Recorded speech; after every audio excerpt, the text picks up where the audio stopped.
بسم اللہ الرحمن الرحیم۔ دیکھتی آنکھوں اور سنتے کانوں کو محمود مان کا آداب۔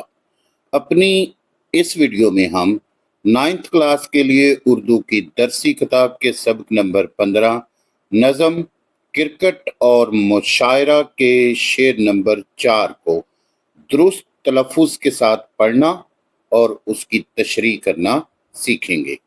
تو شروع کرتے ہیں۔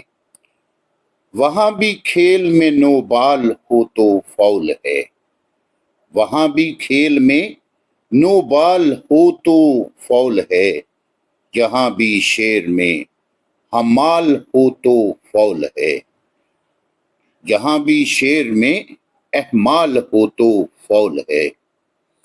حوالہ شعر۔ نظم کا نام کرکٹ اور مشاعرہ، شاعر کا نام دلاور فغار۔ مشکل الفاظ کے معنی۔ نو بال، خلاف قاعدہ پھینکی جانے والی گیند۔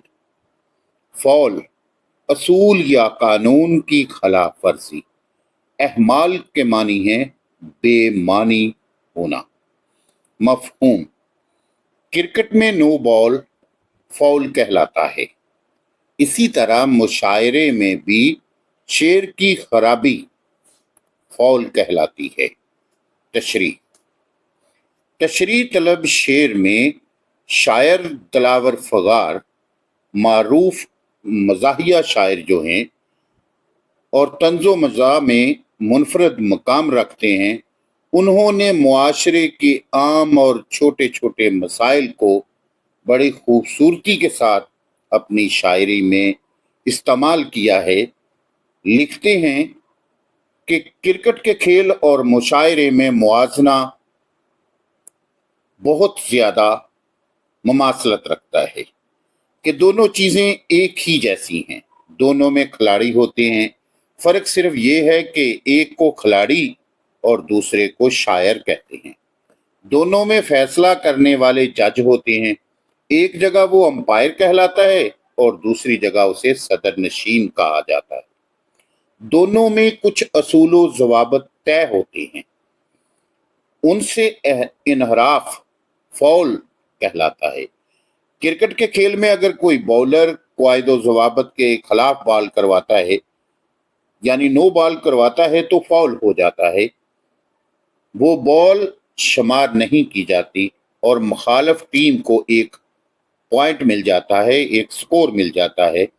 اسی طرح مشاعرے میں بھی اگر کوئی شاعر شاعری کے اصول اور قانون کی خلاف ورزی کرے یا زبان و بیان کی کوئی غلطی کرے تو یہاں بھی فاؤل ہو جاتا ہے۔ شعر کو بے وزن، بے بہر، بے معنی اور مبہم قرار دے دیا جاتا ہے، گویا یہ بھی کرکٹ کی نو بال کی طرح کا ہی ایک فاؤل ہے۔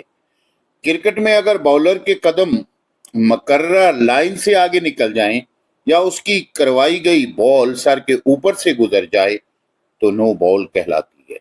اسی طرح مشاعرے میں بھی اگر کسی شاعر کا شعر سامعین کے سر کے اوپر سے گزر جائے، یعنی انہیں سمجھ بھی نہ آئے کہ یہ کیا بات کی گئی ہے، تو فاؤل سمجھا جاتا ہے۔